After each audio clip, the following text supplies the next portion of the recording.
tarde. Hoje é sexta-feira. Está começando mais um programa Fundos Imobiliários aqui pela Infomoney TV. Hoje o nosso tema vai ser o mercado hoteleiro. Logo você vai conferir aqui a minha conversa com o Ricardo Mader, diretor da JLL. Antes, como de costume, eu vou trazer alguns dos fatos relevantes da semana e um destaque interessante que vai até conversar aqui com a nossa entrevista, com o tema da nossa entrevista, que é o mercado hoteleiro. Eu sempre gosto de falar desse tema porque você conhece, se não você mesmo investe num flat ou num condotel, ou conhece alguém que já investiu num flat ou num condotel. É uma característica dos brasileiros investir diretamente no mercado hoteleiro. E, claro, a gente sabe que tem uma alternativa que é o fundo imobiliário. Então a gente vai entender melhor o nosso mercado hoteleiro, essa característica do investimento direto, com quem entende do assunto, com quem sabe tudo, que é o Ricardo Mader. Logo depois dos fatos relevantes e do destaque da semana. Começando com o primeiro fato relevante que eu trouxe aqui, no dia 30 de junho, o edifício Orinvest, que é administrado pela Oliveira Trust, anunciou a rescisão antecipada de um contrato de locação do imóvel do 12º andar com 6 vagas de garagem. Esse locatário ele vai pagar a multa em 5 parcelas mensais. Então esse valor referente ao recebimento da multa, ele vai sendo repassado pelos rendimentos a partir de setembro desse ano até janeiro do ano que vem. Essas parcelas da multa vão compor parte do rendimento. Ou seja, perceba que o rendimento pode aumentar um pouquinho no primeiro momento, talvez também diminua pela ausência da receita de aluguel. Mas vai ter um rendimento que, a partir de janeiro de 2018, tende a mudar pela falta dessa parcela das multas. Essa alocação representa 6,22% da receita desse fundo. Outro fato relevante também do dia 30/6 diz respeito ao fundo Vila Olímpia Corporate, o VELOL 11, que é administrado também pela Oliveira Trust e tem como gestora a RB Capital. Ele anunciou um aditamento de contratos de aluguel com redução do valor da locação. Então não está dado exatamente o valor de cada um deles, porque também é uma informação de mercado, uma informação que ninguém gosta de abrir exatamente o valor do aluguel, mas considerando esses 3 contratos que foram renegociados para baixo, isso implica em uma redução de, em média, 11% das receitas do fundo. Quais foram esses contratos? Um deles é com a Ford Models. O contrato ele foi prorrogado até abril de 2022 e teve uma redução do valor. Com a Cidel, também houve uma prorrogação desse contrato até junho de 2022 e redução do valor. E com a B2W, apenas uma redução do valor. Então, nos 2 primeiros, tem também uma certa negociação no sentido de que a gente abaixa um pouco, mas você fica mais tempo aqui, renova o contrato por mais tempo, assim evita a vacância do imóvel. São estratégias em momentos de mercado difícil. O administrador tem que ter estratégias de retenção dos seus locatários. E é isso que a gente está vendo acontecer aqui. E antes dos destaques, fatos relevantes, eu trouxe só esses 2. Antes da entrevista, eu queria destacar o relatório Estratégias Rio Bravo deste mês. É um relatório completo em que eles falam da situação política, econômica e de todos os mercados, renda fixa, renda variável, mercados imobiliários. E sobre o mercado imobiliário, eu quero destacar um pedaço que eles fizeram um estudo a respeito do IFIX no fechamento do semestre. Até falei um pouco na semana passada disso, mostrei gráficos, comparei o IFIX com o Ibovespa e outros índices. Eles compararam o IFIX com a renda fixa. Então, no semestre, o IFIX deu 11,2% de rentabilidade, enquanto o CDI deu 5,6%, e o IMAB, o que é o IMAB? É o índice calculado pela Ambima que reflete as NTNBs, ou Tesouro IPCA, os títulos que são indexados à inflação e que pagam mais um cupom. Esses papéis valorizaram no semestre 5,5%. Então foi um bom semestre por investidor de fundo imobiliário, que a gente viu, além de ter uma performance boa em relação aos índices de ações, também teve uma boa performance em relação à própria renda fixa. E aí a Rio Bravo fez uma coisa interessante, que ela depurou esse ganho do IFIX por setores. Olha lá, o setor que mais valorizou no semestre foi o hospitalar, com 21,4%, mas a gente sabe que isso representa, de fato, 2 fundos. Um setor bem maior, que é o de shoppings e varejos, foi o segundo, teve alta de 18,4% no semestre. Logística e industrial, que também é bem relevante no nosso mercado, 16,5% de alta. As agências bancárias, os fundos que detêm agências bancárias, valorizaram 14,3%, educacional praticamente 14%, e de escritórios também, o principal segmento dos fundos imobiliários, valorizaram 12,3% no semestre. Depois, se a gente for vendo aí mais para baixo, vê que o que menos valorizou, o segmento que menos valorizou foi o de hotéis, com 2,1%. E é isso que logo eu vou pedir para o Ricardo Maderni explicar para a gente se está condizente, porque afinal de contas você sabe que também às vezes o mercado das cotas se descola do mercado real. Então vamos entender se faz sentido esse fraco desempenho no semestre, se houve um descolamento ou se está coerente com o que acontece no mercado real. Antes da entrevista, então, o meu recado, quero dizer para você conhecer o curso Viva de Renda com Fundos Imobiliários, curso esse que eu gravei em parceria com Infomoney Educação. Ele é todo online, tem cerca de 9 horas de duração, divididos em 4 módulos. Então, ao adquirir o curso, você tem acesso por 12 meses ao sistema e pode assistir quando quiser, da forma que quiser. E ele vai estar assim estruturado em 4 módulos. No primeiro você vai conhecer os fundos imobiliários, como funcionam, a regulamentação, tudo, desde lá dos Estados Unidos até aqui no Brasil. Depois você vai aprender a avaliar os fundos imobiliários, qual a diferença então de um fundo que investe em hotel, um fundo que investe em shopping, outro que investe em escritórios. Tudo isso para entender as oportunidades e os riscos de cada segmento e escolher aquele que mais se adequa ao seu perfil de investidor. No módulo 3 eu faço uma comparação dos fundos imobiliários com outras classes de ativos. Você vai perceber o quanto ele é complementar e cabe no seu portfólio de investimentos. E no último módulo a gente fala da parte de tributação, como apurar, como pagar e como declarar o imposto de renda dos seus fundos imobiliários. Quero mostrar para você como chegar até o curso. Aqui na página do Infomoney, logo você já vai encontrar aqui um atalho para Infomoney Cursos. Clicando lá vai abrir a página dos cursos da Infomoney, uma série de cursos de alto nível aqui. Mais para baixo você encontra o curso Viva de Renda com Fundos Imobiliários.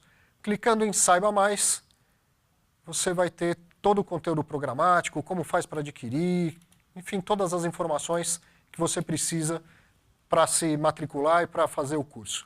Fico tranquilo em te recomendar, tenho certeza que ele vai te deixar apto a tomar suas boas decisões de investimento. Então, além do curso, quero dizer também que eu gosto muito de bater um papo com você, saber das suas opiniões, como foi o programa. Me encontre lá na minha página do Facebook, facebook.com/ArthurVMoraes.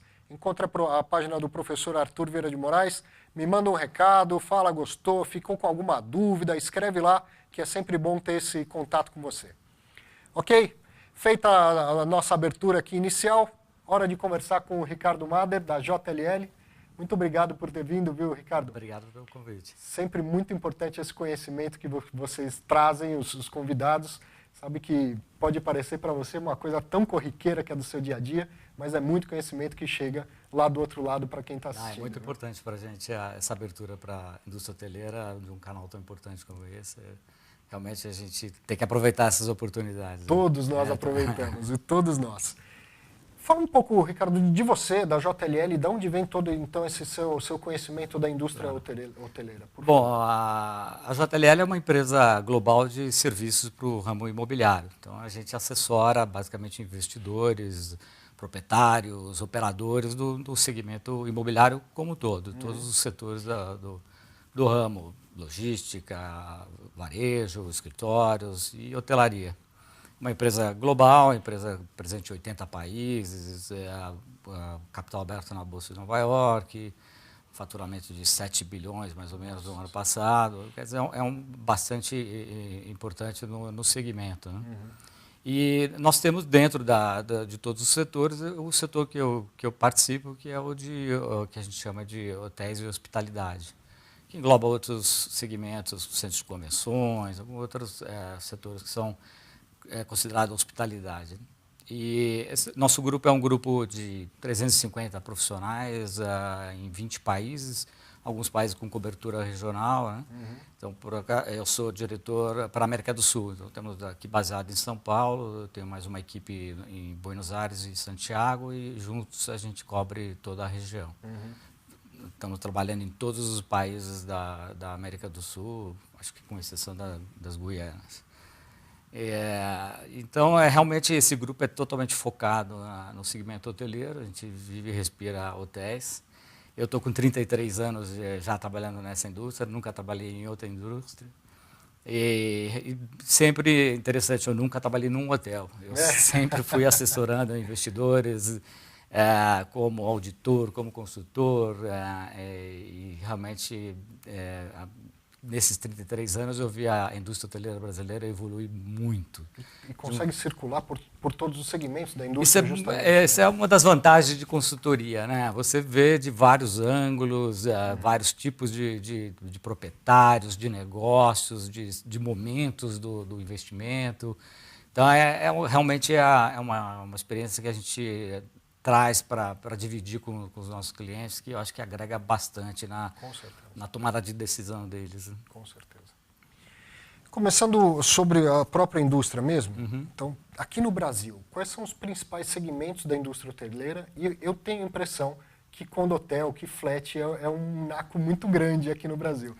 É verdade? É muito significativo. Um condotel, um flat, é um hotel. Sim. Então, está dentro do que a gente chama da indústria hoteleira.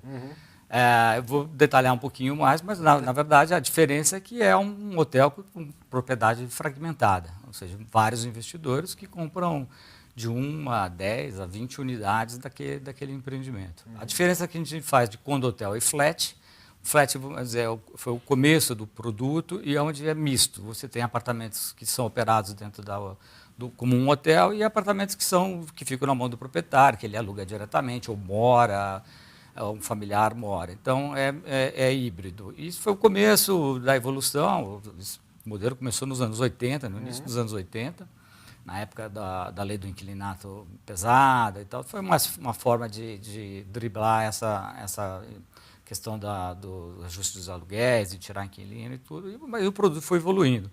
E o condotel nada mais que um empreendimento como esse, mas o investidor ele já se compromete no contrato de compra e venda a não morar, não poder e nunca tirar daquele pool hoteleiro. Então passa a ser um hotel, inclusive ele transforma em termos de características físicas, começa a incluir algumas instalações que o flat não tinha, mais salas de convenções, outras coisas de apoio, talvez um pouco de lazer. O restaurante começa a ser operado pelo próprio hotel e não simplesmente terceirizado. Fica focado no negócio. É um negócio hoteleiro.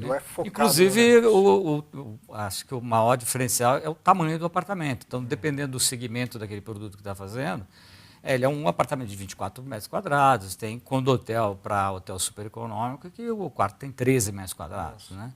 De 13 a 15, dependendo da marca, né? Então, não tem, basicamente, quase que outro uso, apesar de que estão aparecendo algumas alternativas hoje em dia, mas basicamente é um hotel, né? Não vai conseguir ser operado por outra residencial, com certeza não.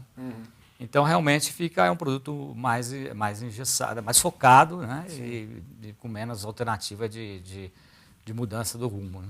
Você estava, inclusive, dizendo que o pessoal que está assistindo em casa está enxergando um condotel aqui atrás. São Paulo é um dos maiores exemplos disso, né? Aquele edifício ali é um desses condotéis emblemáticos, importante, com um histórico bastante de sucesso, obviamente pela localização dele também, né? Ajuda bastante. Mas São Paulo, sem dúvida, é o maior mercado de condotel, correspondente ao tamanho da economia, né? Mas certamente aqui em São Paulo o peso desse produto desde o final dos anos 70, quando a cidade começou a migrar do lado centro da cidade, Augusta, chegando na Avenida. Quando chegou na Avenida Paulista para baixo, até chegar na Zona Sul, lá, Marginal Pinheiros e tudo, 90% é condotel. Tirando os grandes hotéis mais luxuosos, como o Grand Hyatt, o Hilton, o Intercontinental, esses de mais luxo, que é um segmento que não se encaixa bem no modelo de condotel, pelo preço do ticket, que acaba ficando muito alto, aí já assusta o investidor mais médio, né? Um quarto de um hotel 5 estrelas pode sair 800, R$1.000 por quarto, né? R$1 milhão por quarto. Então, de lá para cá, eu posso dizer que São Paulo, sem medo de errar, que, sei lá, de 80% a 90% dos hotéis da Avenida Paulista para cá são nesse modelo fragmentado de propriedades, né? Então, é realmente muito relevante Muito relevante. nosso Em mercado. várias cidades, sem dúvida, com exceção do Rio de Janeiro, que a gente pode falar um pouquinho mais depois, porque durante muitos anos restringiu muito a aprovação do modelo Condotel, não impedia, mas fazia algumas exigências que o produto acabava ficando também meio fora de preço para esses segmentos que era mais fácil de comprar, né? Você trouxe uma série de slides para a gente mostrar a hora que você quiser. Informação é com a gente mesmo. E eu quero aproveitar, esqueci de dizer que hoje a gente está também ao vivo no Facebook. Então, muito boa tarde para você que assiste pela primeira vez pelo Facebook. Um prazer também estar nessa mídia e ao vivo pelo Facebook. Muito legal, viu? Estou ficando moderno. Bom, só para contextualizar um pouco, né, dentro dos temas que você sugeriu aí, o tamanho da indústria, né, a indústria hoteleira brasileira é bem incipiente ainda em termos de internacionais, né, e nós temos hoje mais ou menos aí uns 540 mil quartos de hotel, que a gente identifica, não existe um número oficial, são números estimados e a gente tem um banco de dados muito grande, acaba estimando esse número, e mais ou menos 10.300 hotéis. Mas dentro desse segmento existe muito hotel de 20 quartos, 19 quartos, as pousadas e tudo, né? Então, e isso eu estou falando de hotéis urbanos em geral, né? O Lucas, se quiser pôr no ar, isso, obrigado. Então, está aqui ilustrado, né, o que você estava falando em relação aos hotéis que têm até 20 quartos e os que têm mais de 20 quartos. É um número bem significativo. E levando em conta que hotéis afiliados a marcas nacionais ou internacionais, tanto faz, traz um grau um pouco mais de profissionalização ou de governança e tudo. Do número de hotéis, não chega a 12%, dividido entre marcas internacionais e nacionais. E do número de quartos, a proporção é maior, porque geralmente são hotéis maiores e dá mais ou menos 35% desses hotéis estão afiliados a uma marca, através de um modelo de gestão ou de franquia, mas é um número ainda muito baixo com números internacionais, né? Se pegar os Estados Unidos, eu gosto de usar só para ir no extremo, né? Nos Estados Unidos, perto de 90% dos hotéis estão afiliados a uma marca, né? Agora, se você for para um critério mais internacional, a gente tem um outro estudo que a gente fez primeiro há 5 anos atrás e atualizamos o ano passado, para toda a América Latina. Então, do tamanho do mercado realmente, quanto que o mercado pode crescer. Usando 6 países, México, Chile, Colômbia, Peru, Brasil, Argentina. Aí nós somos mais criteriosos em classificar o que é hotel, né? Então, esse número para o Brasil, para poder comparar com o resto desses países, cai para 317 mil quartos, mais ou menos 6.500 mil hotéis, né? Naquele número tem um monte de hotel que não tem nem site na internet. Não dá para dizer que é realmente um produto hoteleiro sério, né? Então, esse número é bastante... reduz bastante e existe um índice do número de quartos para cada 1.000 habitantes. É um parâmetro que as pessoas olham. O Brasil hoje tem, o ano passado, né, que a gente fez a pesquisa, 1,5 quartos de hotel para cada 1.000 habitantes. Se você pegar o México, que é um país de economia mais ou menos do tamanho do Brasil, só que com um segmento de turismo forte, né, pela proximidade, pela beleza do país, é claro, mas pela proximidade da América do Norte, o índice já vai para 2,8, né, bem maior. E de novo, para comparar com os Estados Unidos, nós já estamos falando de quase 16%, 16 quartos para cada 1.000 habitantes, né? Então, você vê que nós temos ainda até dá mais ou menos o tamanho eu sempre tinha esse número, assim, que a economia americana é 10 vezes a brasileira, esses números meio que confirmam isso, né? São condizentes. Né? Agora, e a gente também, na verdade foi um white paper, né? uma tese que a gente fez, a gente acha que o Brasil, com o ritmo de economia que está sendo esperado, de crescimento da economia, que esse índice vai subir de 1,5 para 2,1 em 2025. Certo. Isso levando em consideração os hotéis que já estão em construção e que possam vir a construção, que a economia possa absorver, né, esse crescimento. Eu imagino que deve ter tido uma onda grande de novas entregas em função das expectativas com Copa do Mundo e Olimpíadas. Já foram, já passaram. Né? Todo mundo achava que ia ser um grande boom. Copa do Mundo, graças a Deus. E agora, como foi? Eu acho que é um símbolo, né? Foi um símbolo de uma era. Não foi à toa que a Copa do Mundo e a Olimpíadas vieram para o Brasil naquele período e que o Brasil realmente estava despontando como o gigante adormecido que, né, resolveu acordar. Então, lá, vamos dizer, de 2004, 3, 4 até 2014, o Brasil realmente mostrava índices bem animadores de crescimento e por isso até atraiu esses jogos aí, né? Esses dois eventos muito importantes, né? Então eles ficaram meio com símbolos e tudo. A Olimpíadas é infinitamente maior que os jogos da FIFA, né? No número de participantes, de atletas, atenção mundial então a Copa do Mundo tem o fato de ser dispersada, foi dispersada em 12 cidades, né? E a Olimpíadas foi tudo no Rio de Janeiro. Então, o impacto da Copa do Mundo é muito pequeno, teve algum impacto de alguma forma, mas a Olimpíadas para o Rio de Janeiro, para mim, foi um divisor de águas muito importante, né? Custou mais caro do que devia, infelizmente custou, mas eu acho que o que ficou lá para a cidade, em termos de infraestrutura, vamos esquecer lá os estádios onde foram os esportes, mas, por exemplo, toda a parte de infraestrutura, transporte e tudo, não há dúvida que só aconteceu por causa das Olimpíadas. Claro. Né? O projeto do Porto Maravilha, que é o maior projeto de reurbanização da América Latina, um dos maiores do mundo, só existiu porque tinha data para acontecer. Né? E renovou a indústria hoteleira lá? Bastante, bastante. Então, dentro desse teu tema aí, então eu acho que a Olimpíadas e Copa do Mundo é um símbolo de uma economia que vinha crescendo, sem dúvida, mostrando números e trazendo a confiança muito dos investidores. Né? E com esses números que eu mostrei, esse aí, de que seja 540 ou 317 mil quartos, a verdade é que também boa parte era bastante rudimentar, desgastada. Né? Então, especificamente o Rio de Janeiro.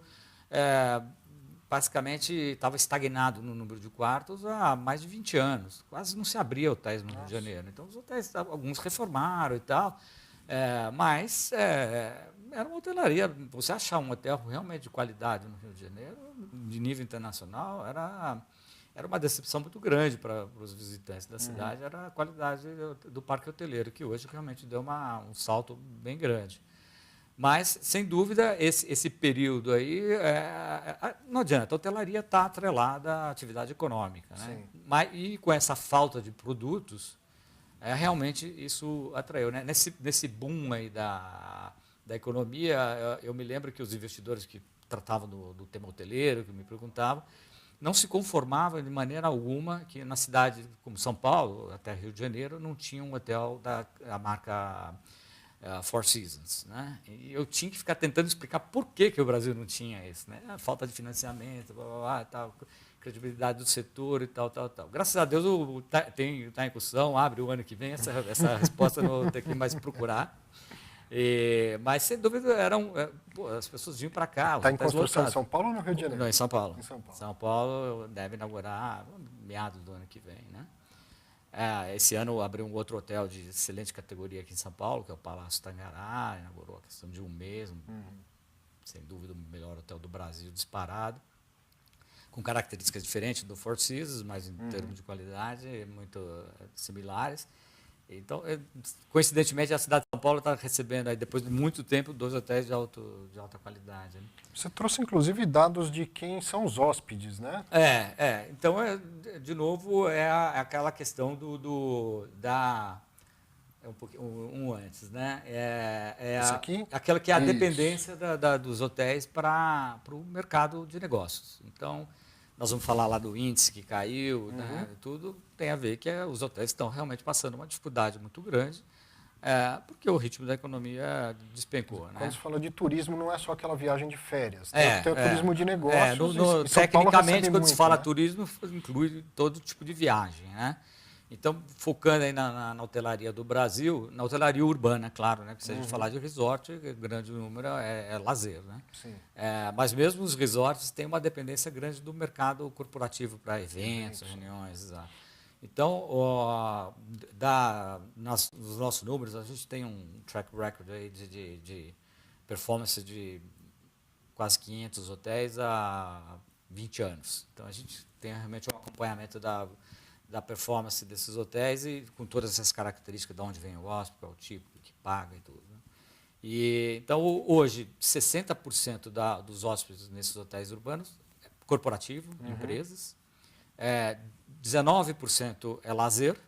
Aí você está falando de cidades como Recife, Salvador, Rio de Janeiro, e tal, um pouco São Paulo, Florianópolis. E o resto, de uma outra forma, atrelada a negócio também. É tripulação aérea, eventos, né, congressos e coisas que não deixa de ser negócios também. Né? Então, a dependência do mercado corporativo é muito forte. Eu mostro no outro slide aí a performance dos hotéis. Né? Esse aqui? Para frente. Esse voltou.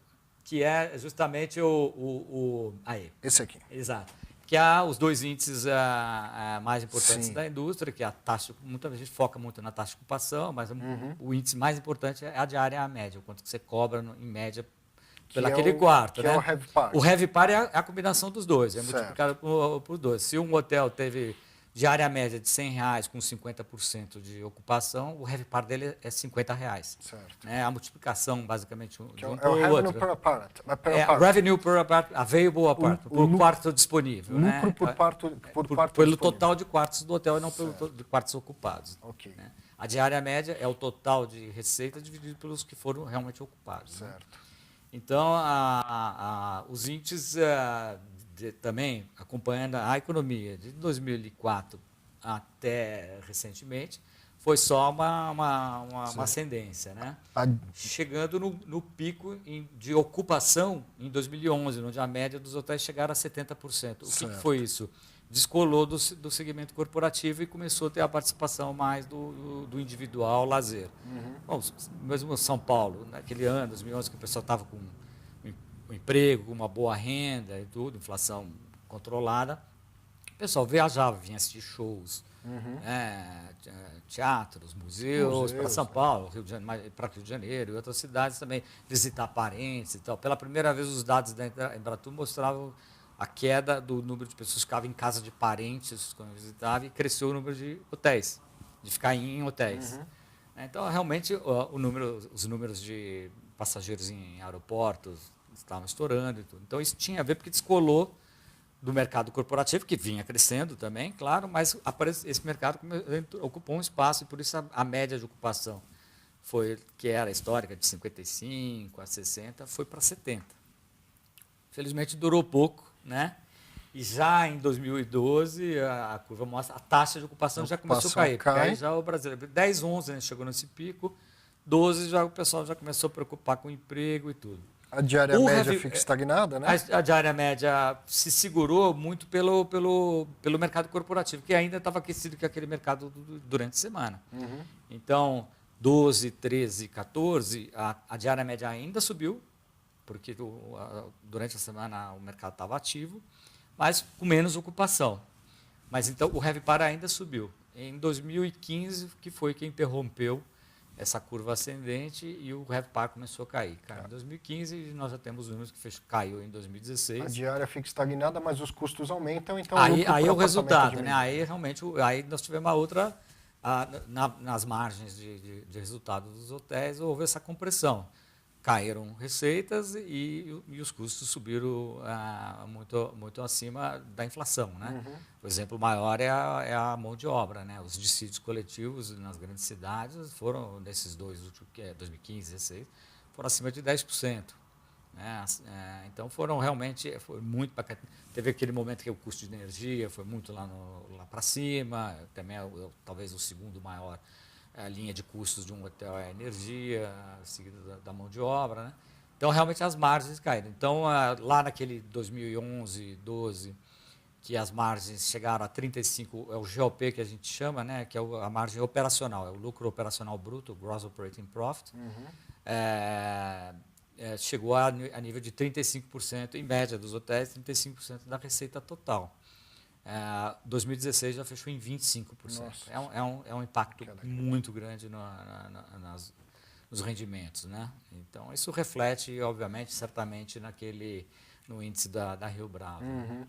Então, realmente, nós estamos vivendo um momento realmente bastante impactante aí na performance dos hotéis. Alguns mercados, para somar, né, o Perfect Storm, tiveram o crescimento da oferta. Então, é o caso do Rio de Janeiro, que a gente pode falar bastante aqui. E outros exemplos, Belo Horizonte, que também foi um pouco relativo à Copa do Mundo, né? Uma euforia de que a Copa do Mundo ia trazer um grande benefício para Belo Horizonte. Eu não consegui nunca entender aonde, porque a briga era para Belo Horizonte pegar o jogo de abertura da Copa do Mundo, porque o São Paulo estava, lembra, com risco de não ter nem, que não tinha estádio e tal, né? E Belo Horizonte entrou de cabeça nisso, a prefeitura deu um incentivo, não fiscal, mas um incentivo de potencial construtivo, que foi mais ou menos o que aconteceu no Rio também para as Olimpíadas, né? Só que lá o crescimento foi todo focado no condo hotel, ou seja, foram incorporações e foi jogado fragmentado aí para a pessoa física, classe média e tal, e que não sei porquê, na euforia, acreditou nisso. Né? Então, o impacto lá da oferta em Belo Horizonte é devastador, realmente, no resultado dos hotéis. Né? No Rio foi menos, teve menos o papel do investidor pulverizado em alguns setores, a região do Porto Maravilha, aquilo que eu falei que não podia fazer, no Porto Maravilha foi permitido. Fragmentar, o brasileiro é sempre criativo, inventou lá uma outra moda lá que foi a da fragmentação da incorporação, então você comprava cota da incorporação, né? De uma certa forma você estava lastreado numa escritura, mas você era um cotista daquela incorporação, né? Não o comprador final da unidade. Né? Então fizeram alguns na Barra nesse modelo, mas no Rio foi muito grandes investidores, inclusive internacionais, fundos imobiliários que bancaram esse crescimento da oferta lá no Rio de Janeiro. Então, como que é no mercado hoteleiro quando eu tenho um novo entrante, quando eu tenho um novo hotel? Porque no mercado de shopping, a gente sabe que um shopping leva 3 a 5 anos para maturar.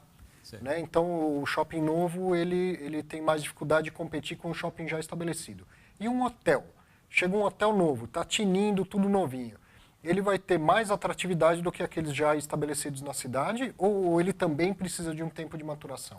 Não, como todo negócio, ele tem um tempo de maturação, não há dúvida. Né? Existe sempre aquela curva ou da diária ou da ocupação que vai consolidar. Agora, como todo negócio imobiliário, o hotel é localização.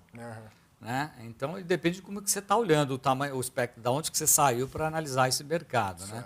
Então, por exemplo, abriram aqui em São Paulo hotéis na região da Barra Funda, recentemente. Então, novinho, arrumado, perfeito, excelente qualidade e tal, não sei o quê. Mas um mercado que não está maduro dentro da cidade de São Paulo. Então, o problema dele não é nem tanto que se ele é novo ou velho, você vai maturar ou não. É a localização. A região ainda vai demorar um pouquinho para ter mais empresas e tudo, que, como a gente falou, é o mercado principal. Então, tem, assim... Localização, sem dúvida, é sempre o principal. Né? Lá no Rio de Janeiro, a mesma coisa, o Porto Maravilha.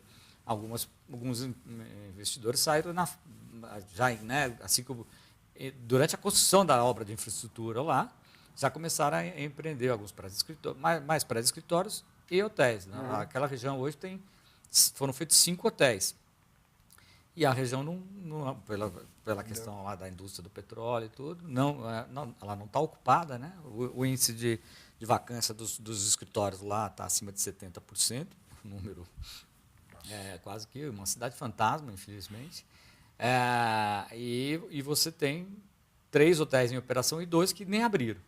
Seguraram antes de ficar pronto, estava quase pronto, mas praticamente grande parte, 85%, 90% do investimento está lá já, e seguraram. Localização, o Rio está sofrendo bastante, mas tem mercados mais...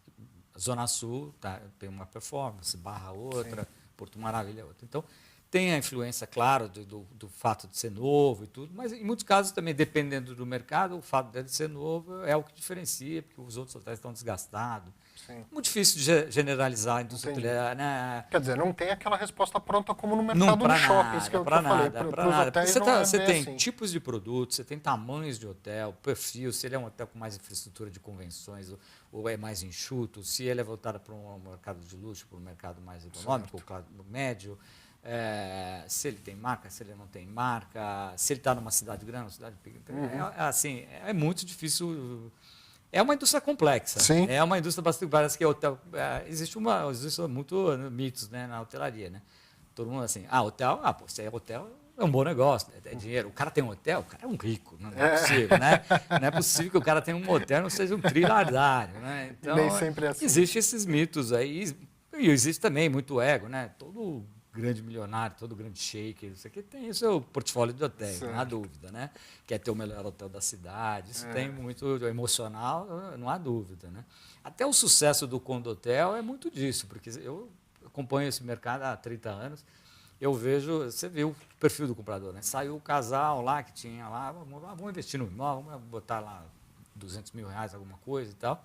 Sai com a mulher, vai no estande, bom, em quem eu confio? Consultora tal, ou corretora tal, o vendedor. Vou lá no estande e falo, o que você tem aí? Né? Eu saí com a ideia de comprar um residencial, 2 quartos, para botar como renda lá para alugar e tal. Mas o cara veio e me ofereceu um hotel, rapaz, uma marca internacional e tal. Assim. E muitas vezes bem localizados, isso é verdade. E principalmente aqui em São Paulo, né? No geral, os terrenos onde foram feitos condotéis estão sempre em boas regiões, né? Então isso também o que ajudou muito do sucesso das vendas foi realmente as localizações, né? Então você vê que a pessoa ficava ali na hora e falava, pô, uma coisa, eu vou comprar o hotel, não vou comprar o apartamento, né? E da mesma maneira a expectativa é sempre muito alta, né? Pô, comprei um hotel, os caras, esse negócio vai me dar muito dinheiro. Né? E nem sempre a Não é, expectativa. claro, tem esse ciclo inicial, a curva inicial, tem os ciclos econômicos, tem as questões de mercado de oferta, de repente eu fiz, o cara gostou, foi outro lá, fez mais 3 hotéis em volta. Então, isso é um investimento de longo prazo, não há dúvida. Né? E esse investidor pequeno não tem essa paciência para isso. Né? Nem sempre fez um estudo antes da região, né? Raríssimo. Né? Já há alguns anos a CVM vem entrando nesse segmento aí, tentando regulamentar, e agora vai regulamentar definitivo agora, nos próximos dias aí. Então ela a CVM já obriga a ter um site com transparência, com todos os disclaimers lá, todos os fatores de risco e tudo, e um estudo de viabilidade feito por uma empresa confiável e disponível no site. Aí você entrava no site, você via lá que o estudo estava indicando que aquilo ia ter um rendimento X, mas o preço de venda era de outra realidade. Mesmo assim, vendia, assim, né? E esse modelo, ele tende a estar esgotando, assim, essa venda pulverizada por Condotel, justamente até pela atuação da CVM? Na nossa leitura, sim. Por dois motivos. Agora está parado por questões econômicas. O mercado imobiliário está, como eu falei, nem comprando residencial, nem saleta comercial, nem condotel. Então, o mercado está estagnado nesse sentido. Tem a questão dos distratos também, afetando o segmento. Então, realmente, está parado muito pela economia. Muita gente joga a culpa muito nessa questão do envolvimento da CVM nos últimos tempos. Tem algum componente aí, mas a grande maioria, vários projetos que foram abordados e tudo. Existe uma certa resistência dos operadores do setor, mas todo mundo ganha com mais transparência, com regulamentação. Né? Eu não acredito, operadores eu não acredito que eles sejam contra a transparência e muito menos muitos incorporadores aí. Porque a falta de transparência, depois, muito do que sobra é para o operador, e no meu caso do asset manager, né, que é o trabalho que a gente faz de acompanhar, representar os proprietários, né, diante da operadora e tal. A bronca lá na frente é muito grande, ninguém quer isso. Né? Então, quanto mais ele souber que o investidor está ciente dos riscos do negócio, vai ser melhor para ele lá na frente. Né? Então, Mas realmente é um negócio bem nebuloso no sentido de entender a complexidade do negócio do condo-hotel, né? Você trouxe também um estudo disso, né? De quem é que investe em hotel no Brasil e nos Estados Unidos, né? Isso aí são grandes negócios, né? Transações, né? Foram compra e venda de hotéis. É uma coisa que não existia no Brasil e aí nesse período aí mais recente de melhoria da economia começaram a aparecer algumas transações interessantes, grupos internacionais, nacionais sendo formados através de fundos ou não e comprando hotéis, né? Então no Brasil, que é um número muito pequeno comparado ao nível internacional, nos últimos anos você vê muita participação de fundos de private equity, até fundo imobiliário, né? O maior deles, que é a Host, comprou 3 hotéis aqui no Brasil. E teve muita participação dos fundos de private equity, comprando propriedades ou plataformas, né? Alguma empresa hoteleira que tivesse alguns ativos dentro e tal. Então, começou a ter essa movimentação. O caso aqui do Four Seasons é um investidor local, um grupo local, o Grupo Cornélio Brenan, mas que trouxe o Fundo Soberano de Abu Dhabi como um dos sócios, né, do negócio. Então, fundos soberanos também e outros fundos soberanos a gente tem acompanhado que estão de olho no setor, analisando já alguns negócios hoteleiros também. Mas eu acho que o que ilustra mais, que é o tema da nossa conversa, é lá fora, é a participação dos fundos imobiliários, que são chamados os REITs, né? Então, isso varia de ano a ano, dependendo do mercado de capitais, lá dos Estados Unidos, o que está acontecendo, né, do ciclo de negócio. O ano passado, os REITs foram responsáveis por 9% das transações de hotéis. E isso muda. Então, a expectativa é que esse ano seja maior. Só no primeiro trimestre, a participação já foi para 25%. Então, nesse começo de ano, os REITs saíram comprando e outros tipos O maior investidor é o institucional ainda, né? Seguradoras, alguns fundos institucionais, que é o que segura bastante esse segmento. E fundos de private equity, mas REITs é uma tendência muito forte.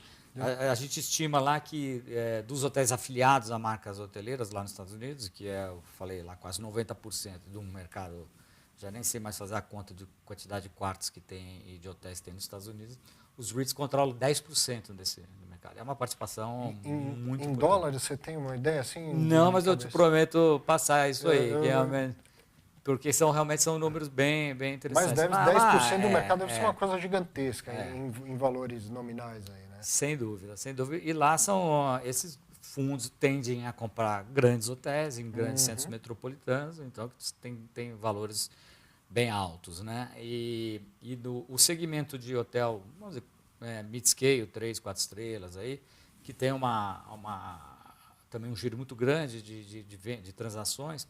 A JLL tem um grupo dedicado a esse segmento lá nos Estados Unidos.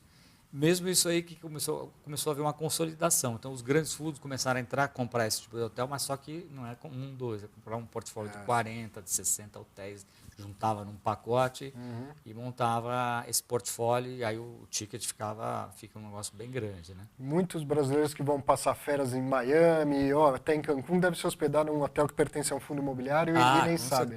Com certeza. E é um investidor bastante especializado, né? Lá nos Estados Unidos, se você tem os REITs hoteleiros, né? É um REIT que só investe em hotel. Sim. É o caso da Host e outros, né? Então, ele passa a ser um investidor bastante criterioso na entrada do negócio, né? Sabe que hora de entrar e hora de sair e como ficar, né? E negociar contratos. Isso que a gente falava que pode ser um grande ganho para o nosso mercado, tá certo? Se o investidor individual começar a comprar cotas de fundo imobiliário e deixar o gestor do fundo negociar direto com o incorporador e até com as operadoras, que é o que hoje quem faz no Brasil é o Hotel Max Invest, com o BTG e o Diogo Canteiras, a Hotel Invest, né? O Diogo que já esteve aqui. E pode voltar, viu, Diogo? Eu sempre muito bem-vindo. Assisti a entrevista, muito boa. O Diogo é sempre bastante esclarecedor nas explicações. Tem espaço para isso? Tem espaço para aumentar essa participação de fundos imobiliários no Brasil? Acho que é o momento, vai começar. Obviamente que tem a ver ainda com o nível das taxas de juros, né? As taxas têm que cair um pouco mais para poder começar a atrair mais para os fundos, né? Isso para todo tipo de fundo imobiliário. Mas, para mim, eu não tenho dúvida que o modelo fundo imobiliário para a hotelaria é muito superior ao do condo hotel. E hoje em dia, com dois fatores. Um, esse é da CVM, que agora definiu, né, ela começou a entrar em etapas no setor aí, de 2013 para cá, e agora está claro, a gente já sabe, já foi discutido, já teve audiências públicas e tudo. A gente sabe que a CVM agora vai classificar Condotel como um valor mobiliário. Então, você vai ter que registrar na CVM, vai ter que ter todo o custo, a governança de um fundo. Né? Ou seja, já faça o fundo logo. Já faça o fundo logo. Né? E só que o fundo tem a vantagem fiscal, né? do imposto de renda. E o Condotel, para mim, uma coisa que sempre me intrigou, eu não posso falar mal, porque é o setor que tem aí, que senão a gente não tinha hotel no Brasil. Né? A gente ia estar hoje, em São Paulo, você ia estar procurando hotel lá na Avenida Duque de Caxias, né? Na 9 de Julho, sei lá, onde tinha hotel em São Paulo. E a oferta hoteleira ia estar lá até hoje, né? Com algumas exceções, porque só cresceu porque teve esse mecanismo de... É o modelo nacional de financiamento, até hoje. Sem dúvida. Né? Os bancos privados já não financiavam o mercado imobiliário em geral, quanto menos hotel, que é percebido como alto risco. Né? Até recentemente, o mercado imobiliário brasileiro era um grande condomínio, né? Prédios de escritório, o cara comprava um andar, meio andar, até prédios. Hoje que você tem os grandes investidores comprando prédios inteiros e tudo. Então, a história é condomínio. E no hotel foi por aí, né? Com esse enforcement, digamos assim, da CVM, padronizando, dando padrões mínimos e obrigações mínimas de... Isso tende a profissionalizar. E jogando muito peso em cima do incorporador. E das redes hoteleiras. Estão querendo colocar até os asset managers também com grau de responsabilidade. E eu assim, já conversei com vários dos nossos clientes que são incorporadores e que fizeram ótimos condotéis, muitos com muito sucesso, outros demorou um pouco mais, outros menos, sempre dependendo da economia.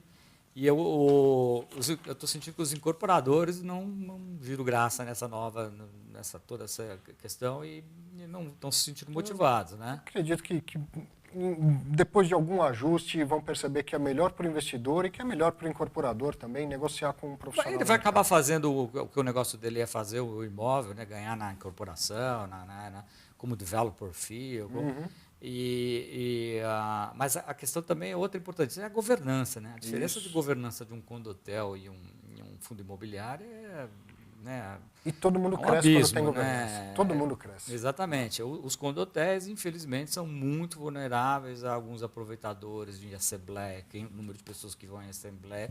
E são mudados os destinos do empreendimento assim, de uma noite para o dia, de maneiras, muitas vezes, completamente equivocadas, que levam... Eu já vi vários empreendimentos ir realmente para o buraco, porque meia dúzia de proprietários lá encanaram com alguma ideia, algumas vezes algumas coisas mal intencionadas, outras não, outras por falta de conhecimento, outros por muito componente emocional, acabam tomando decisões assim realmente... Por falta de profissionalismo. E que não se encaixa com o modelo hoteleiro, que exige muito disso. Por isso que eu estava falando dos fundos imobiliários, tudo. Você tem que conhecer daquele negócio que você é dono para tomar as decisões de longo prazo, principalmente a questão de reinvestimento, a hora do capex, que é muito sensível no hotel, que desgasta de uma maneira muito forte. Né?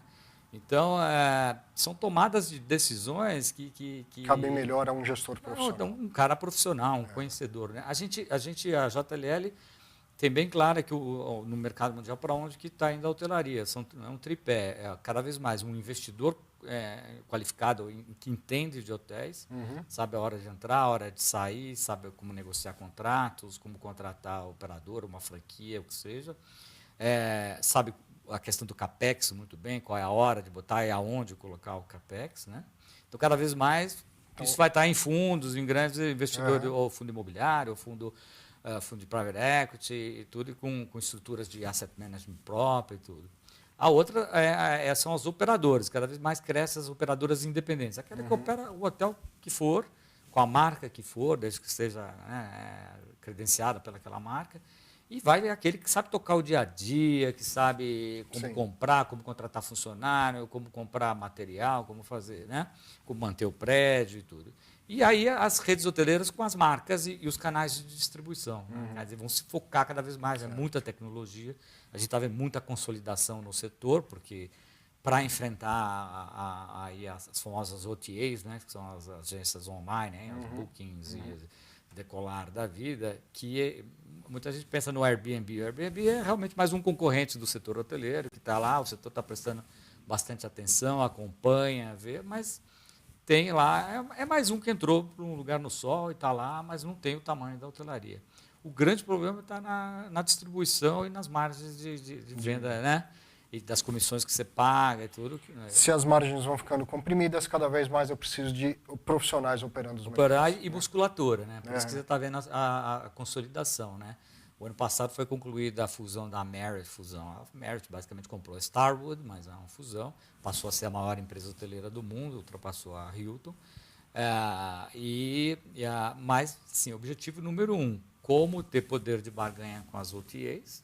Chegar e falar, tudo bem, eu te disponibilizo o quarto para você vender no teu site, mas aquela comissão de 25 eu quero por 10. Então, Ricardo, infelizmente a gente está chegando no fim. Você vê como o papo vai fluindo e o tempo que é muita coisa, são muitos aspectos. Pouco, né? Mas sem dúvida, eu acho que só para concluir nessa questão do fundo imobiliário, eu não tenho dúvida que num primeiro momento vai ser montados fundos com hotéis ou condotéis existentes, que ainda é uma característica do fundo, né, de ainda não acreditar, do investidor do fundo, né, em Greenfield, mas certamente no futuro também vai entrar na questão do financiar, né, novos desenvolvimentos de hotéis. Muito obrigado, viu, pela sua disponibilidade, por trazer todo esse conhecimento aí para a gente. Obrigado mesmo. Volte, vamos marcar mais vezes. Vamos lá. Para você, um grande abraço. Para você que viu pela primeira vez pelo Facebook, um joinha para você, dá um para a gente também. Um ótimo final de semana e até sexta que vem.